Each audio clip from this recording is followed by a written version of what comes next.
اعوذ باللہ من الشیطان الرجیم بسم اللہ الرحمن الرحیم یا ایہا الذین آمنوا لا تأکلوا الربا اضعافا مضاعفہ واتقوا اللہ لعلکم تفلحون۔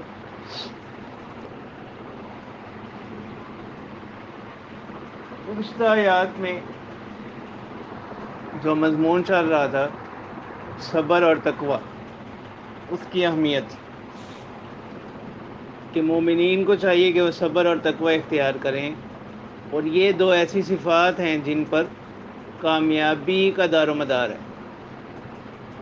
تو اب اللہ تعالیٰ فرما رہے ہیں کہ صبر اور تقوی کے جو حاملین لوگ ہیں ان کی کیا صفات ہیں۔ تو اس میں پہلی صفت جو بتائی گئی جو کہ صفت سلبی ہے، ایجابی نہیں ہے۔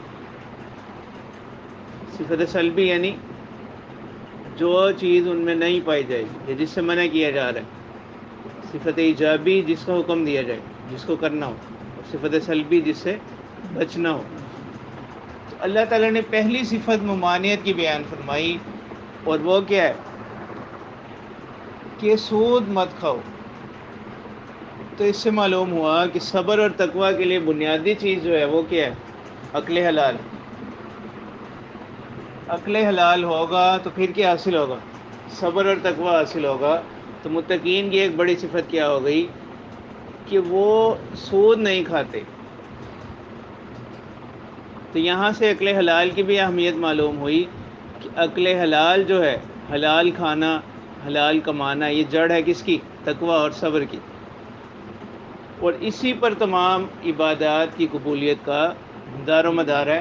اس حدیث کی وجہ سے جس میں آتا ہے کہ اللہ کے رسول صلی اللہ علیہ وسلم نے فرمایا کہ ایک شخص مسافر حالت سفر میں دعا کرتا ہے، اور سفر کی وجہ سے اس کے چہرہ بھی گرد آلود ہوا ہے، اس کی حالت بری ہوئی ہے، بال اس کے بکھرے ہوئے ہیں، اور وہ بڑی الہا و آہوازاری کے ساتھ دعائیں کرتا ہے، لیکن اس کا کھانا حرام، اس کا پینا حرام، اس کا پہننا حرام، اس کی دعا کیسے قبول؟ اور ایک اور حدیث مبارکہ میں بھی یہ بات آتی ہے، لا يدخل الجنت جسد غذی بالحرام، کہ ایسا جسم جنت میں داخل نہیں ہوگا جس کی پرورش کس سے کی گئی؟ حرام سے۔ تو عقل حلال کو بڑا دخل ہے قبولیت اعمال میں۔ اور دوسری وجہ یہ بھی ہے کہ گزشتہ آیات میں جو بیان ہوا تھا کہ بدر کے وقت جو قافلہ ان کا آیا وہ سارا سودی تجارت کر کر آ رہا تھا، اسی کے نفع سے انہوں نے کس کی تیاری کی؟ جنگ احد کی۔ تو اب اللہ تعالیٰ مسلمانوں کو نصیحت کر رہے ہیں کہ تم لوگ کفار کی طرح یوں نہ سوچ لینا کہ ہم بھی کیا کریں؟ سودی معاملات کریں، اور اس پر جو نفع حاصل ہو اس کو ہم کیا کریں؟ جنگوں میں استعمال کریں، ٹھیک ہے، دشمن کے مقابلے کے لیے اسلحہ خریدیں۔ تو اللہ تعالیٰ فرما رہے ہیں کہ تم ایسا مت سوچ لینا۔ اور یہ جو سود زمانہ جاہلیت میں تھا، یہ جس طرح انفرادی ضرورتوں کے لیے لیا جاتا تھا، جس کو صرفی سود کہتے ہیں، کہ اپنی ضرورت کے لیے کوئی کسی سے پیسے لے اور وہ اس پر کیا کرے؟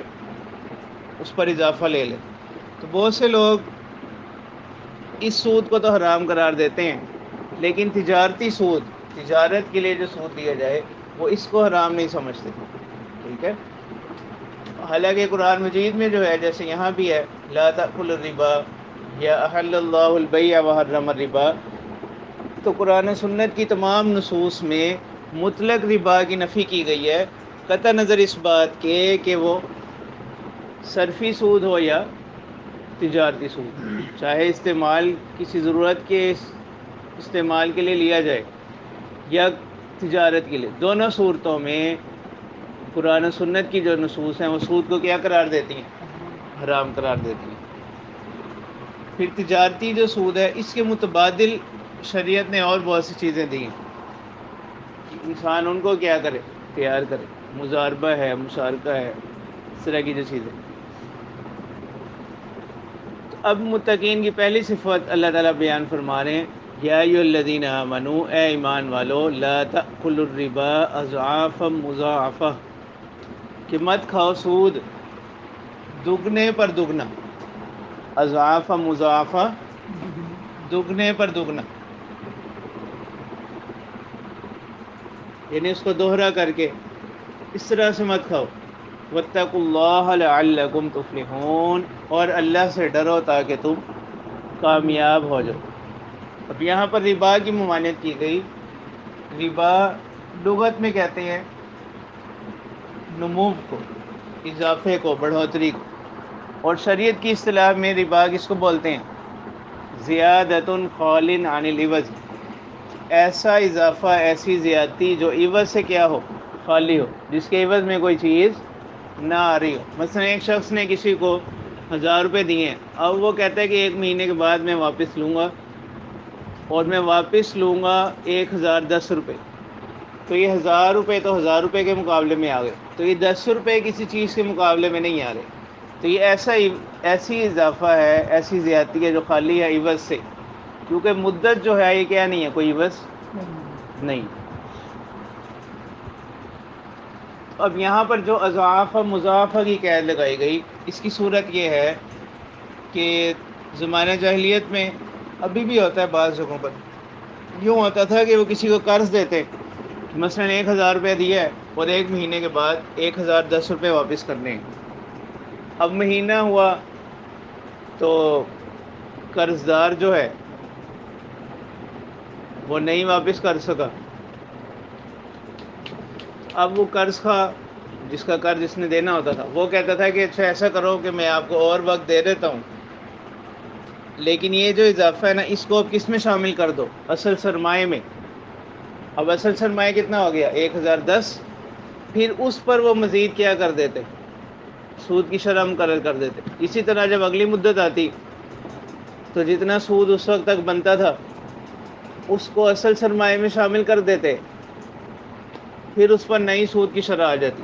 اس طرح کرتے کرتے صرف سود ہی جو ہوتا وہ اصل رقم سے کئی گنا کیا ہوتا؟ بڑھ جاتا. تو یہ انسانی استحصال کی بدترین مثال تھی.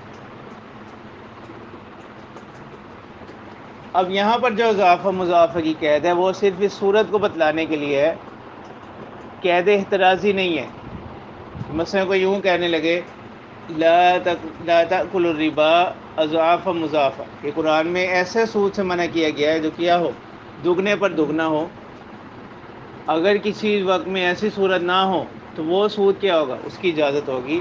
تو پہلے بھی آپ کو بتا دیا کہ قرآن و سنت کی نصوص میں جو ربا کی حرمت ہے وہ مطلق آئی ہے، بغیر کسی قید کے. یہاں پر جو اضافہ مضافہ کی قید لگائی گئی وہ اس کی مزید قباحت کو بیان کرنے کے لیے کہ حرام تو کیا ہے، ایک پائی بھی، ایک پیسہ بھی سود کا کیا ہے؟ حرام ہے. الا یہ کہ تم اس کو کیا کر دو؟ دگنے پر کئی گنا بڑھا دو. یعنی اس کی حرمت میں تو مزید کیا ہے؟ قباحت. جیسے قرآن مجید میں آتا ہے وَلَا تُكْرِهُ فَتَيَاتِكُمْ عَلَى الْبِغَاءِ إِنْ أَرَدْنَا تَحَصُّنًا. مطلب کیا کہ ان کو گناہ پر آمادہ نہ کرو، اپنی باندیوں کو، ان اردنا تحسنا، اگر وہ کیا کریں؟ پاک دامنی کا ارادہ بھی کر لیں. اس کا یہ مطلب نہیں کہ اگر ارادہ احسان نہ ہو تو پھر کیا کر سکتے ہو؟ مجبور کر سکتے. تو یہاں نہیں، یہاں پر جو ان اردنا تحسنا کی قید ہے وہ اس چیز کی قباحت کو بتلانے کے لیے، اس فعل کے برا ہونے کو بتلانے کے لیے. تو یہاں پر بھی اضافہ مضافہ کی قید جو ہے یہ قید احترازی نہیں ہے کہ اس کے علاوہ کیا کر سکتے ہو؟ سود کھا سکتے ہو، بلکہ یہ قید ہے اس کی زجر و توبیخ کے لیے. ٹھیک ہے، اس فعل کی قباحت کو بتلانے کے لیے اور مخاطب کو تان کرنے کے لیے کہ سود کی تو ایک پائی بھی حرام ہے، اور تم کیا کر رہے ہو؟ اس کو دگنے پر دگنا کر کے کیا کر رہے ہو؟ لے رہے ہو. یہ تو مزید قباحت آ گئی اس کے اندر. ٹھیک ہے، اور یہ قرآن سنت میں اور عام محاورات میں بھی ہوتا رہتا ہے. ٹھیک ہے، مثلا کوئی شخص نیک دل حکمران ہو، وہ اپنے معاشرے کے رشوت خوروں سے کہے کہ تم کیا نہ کرو، زیادہ نہ کھاؤ یا حد سے آگے نہ بڑھو. تو اس کا یہ مطلب نہیں کہ کم کیا کر سکتے ہو، کھا سکتے ہو، یا حد ہے اس سے آگے نہیں بڑھ سکتے. اس کا مطلب یہی ہے کہ کیا نہ کرو، رشوت نہ لو. یا اسی طرح اگر کوئی شخص بہت زیادہ جھوٹ بولنے والا ہو، اس کو کوئی کہے کہ پیٹ بھر کر جھوٹ نہ بولو، اس کا یہ مطلب نہیں کہ اس سے کم جھوٹ کیا کر سکتے ہو، بول سکتے ہو، یعنی یہاں جھوٹ کی قباحت کو بتلانا مقصود ہے، اس کے برے ہونے کو بتلانا مقصود ہے۔ جیسے قرآن مجید میں اللہ تعالیٰ فرماتے ہیں فَلَا تَجْعَلُوا لِلَّهِ اندادا، کہ اللہ کے ساتھ شریک، زیادہ شریک مت ٹھہراؤ، اندادن جمع ہے نا، اس کا یہ مطلب نہیں ہے کہ ایک آدھا شریک کیا کر سکتے ہو، ٹھہرا سکتے ہو۔ تو یہ چیزیں اس کی قباحت کو بتلانے کے لیے، اس فعل کی، جیسے وَلَا تَشْتَرُوا بِآيَاتِي ثَمَنًا قَلِيلًا، کہ میری آیات کے عوض تھوڑا سا مال بھی نہ لو۔ اس کے یہ معنی نہیں کہ زیادہ مال کے عوض کیا کر لو، لے لو، یعنی زیادہ مال، ہدایت کے مقابلے میں زیادہ مال لے کر ہدایت کو چھوڑ دو، ایسا نہ، اس کا یہ مطلب نہیں ہے، بلکہ یہاں ثمنً قلیلاً اس فعل کی قباحت کو بتلانے کے لیے ہے کہ ہدایت کو چھوڑ کر، میری آیات کو چھوڑ کر جو کچھ بھی لوگے وہ کیا ہوگا، ثمن قلیل ہی ہوگا۔ تو ایسے الفاظ اس طرح کے مواقع پر تعین و تشنیع کے لیے استعمال کیے جاتے ہیں، اس فعل کی قباحت کو بتلانے کے لیے استعمال کیے جاتے ہیں۔ تو یہیں پر اسی طرح یہاں پر اضعاف مضاعفہ کا لفظ استعمال کیا گیا، تو یہ قید احترازی نہیں ہے کہ اس سے کسی چیز کو نکالنا مقصود ہو، ٹھیک ہے، بلکہ یہاں اس قید کا مقصد کیا ہے، قباحت کو بیان کرنا۔ جیسے فمن شاء فلیؤمن ومن شاء فلیکفر، اب وہاں پر بھی اختیار نہیں دیا جا رہا، وہاں یہ کس کے لیے کلام کیا گیا، سورۃ کہف میں آپ پڑھتے ہیں فمن شاء فلیؤمن ومن شاء فلیکفر، اب یہاں اختیار نہیں دیا جا رہا ایمان اور کفر کے درمیان، بلکہ یہاں کلام کس طور پر ہو رہا ہے، تحدید کے طور پر، ڈرانے کے لیے کہ دنیا میں تم جو چاہے کر لو، انجام کس کے، انجام کار کس کے پاس جانا ہے، اللہ ہی کے پاس جانا ہے، تو یہاں پر اختیار کے لیے نہیں ہے۔ وَاتَّقُوا النَّارَ الَّتِي أُعِدَّتْ لِلْكَافِرِينَ، اور ڈرو آگ سے، اعدت للکافرین، جو تیار کی گئی ہے کافروں کے لیے، مطلب یہ کہ سود خور جو ہوں گے ان کا انجام کیا ہوگا، جہنم ہوگا، سود خور جو لوگ ہوں گے ان کا انجام کیا ہوگا، جہنم ہوگا۔ وَأَطِيعُوا اللَّهَ وَالرَّسُولَ لَعَلَّكُمْ تُرْحَمُونَ، اور اطاعت کرو اللہ کی اور رسول کی، لعلکم ترحمون، تاکہ تم پر رحم کیا جائے۔ تو یہاں پر ایک سوال یہ پیدا ہوتا ہے کہ قرآن و سنت، قرآن مجید کی بہت سی آیات ایسی ہیں جو اس پر دلالت کرتی ہیں، جس میں آپ صلی اللہ علیہ وسلم کی اطاعت کو اللہ تعالیٰ کی اطاعت کے ساتھ کہ جیسا قرار دیا گیا، یا آپ کی اطاعت کو اللہ ہی کی اطاعت قرار دیا گیا، من یطیع الرسول فقد اطاع اللہ وما ينطق عن الهوى ان هو الا وحی یوحی لقد كان لكم في رسول الله اسوة حسنۃ۔ تو پھر یہاں پر کہا گیا اطیعوا اللہ والرسول، کہ اطاعت کرو اللہ کی اور رسول کی، اور دوسرے مقام پر سورہ نساء میں کیا آتا ہے، من یطیع الرسول فقد اطاع اللہ، کہ جس نے رسول کی اطاعت کر لی اس نے اللہ کی اطاعت کر لی۔ تو یہاں پر اس موقع پر اب سوال یہ پیدا ہوتا ہے کہ خاص طور پر علیحدہ مستقل طور پر رسول کی اطاعت کا حکم کیوں دیا گیا، جبکہ قرآن کی دوسری آیات یہ بتلا رہی ہیں کہ رسول کی اطاعت کس کی اطاعت ہے، اللہ ہی کی اطاعت، تو پھر مستقل اس کا علیحدہ سے حکم کیوں دیا گیا۔ اب عطف ہے نا، وَأَطِيعُوا اللَّهَ وَالرَّسُولَ، اور عطف کس کو چاہتا ہے، مغایرت، عطف کس کو چاہتا ہے، مطلب کیا کہ اللہ تعالیٰ کی اطاعت اور ہے، رسول کی اطاعت اور ہے، اس کا حکم مستقل حکم ہو گیا اللہ کی اطاعت کرو، اور دوسرا مستقل حکم کیا آ گیا، رسول کی اطاعت کرو۔ تو اس کا جواب یہ ہے کہ قرآن مجید نے جو آپ صلی اللہ علیہ وسلم کی حیثیت بیان کی ہے، وہ صرف یہ نہیں ہے کہ جو کچھ ان کو قرآن میں احکام آ گئے انہوں نے لوگوں تک پہنچا دیا اور وہ ان کی ذمہ داری کیا ہو، ختم ہو۔ جیسے اسی صورت کے اندر آتا ہے سورۃ آل عمران میں، سورۃ جمعہ میں بھی اللہ تعالیٰ نے فرمایا کہ آپ صلی اللہ علیہ وسلم کو جو بھیجنے کا مقصد ہے، اس میں 3 باتیں فرمائیں۔ پہلی چیز تلاوت کتاب، کہ جو کچھ وحی آپ پر نازل ہوتی ہے آپ اس کو لوگوں کے سامنے پڑھ کر سنا دیتے ہیں۔ دوسرا کیا ہے؟ تعلیم کتاب، کہ اس وحی میں جو چیزیں، جو احکامات بتلائے جاتے ہیں آپ ان کی لوگوں کو تعلیم دیتے ہیں۔ اور تیسرا کیا ہے؟ تزکیہ، کہ آپ لوگوں کے اخلاق کو سنوارتے ہیں، ان کی حالت کو درست کرتے ہیں، ان کو ایمان کی طرف بلاتے ہیں، اعلیٰ اخلاق کی تعلیم دیتے ہیں۔ تو یہ آپ صلی اللہ علیہ وسلم کے کیا بیان کیے گئے ہیں؟ مقاصد بیان کیے گئے ہیں۔ اس کے ساتھ ساتھ قرآن مجید میں بہت سے احکامات ایسے ہیں کہ اگر صرف قرآن کے الفاظ پر نظر کی جائے تو وہ احکام کیا ہوتے ہیں؟ مجمل ہوتے ہیں۔ جیسے اقیم الصلاۃ، آتوا الزکوٰۃ۔ اب نماز، کتنی نمازیں ہیں، کس وقت میں کون سی نماز پڑھنی ہے، ٹھیک ہے، پھر ہر نماز کا وقت کیا ہوگا، اس کی رکعات کی تعداد کیا ہوگی۔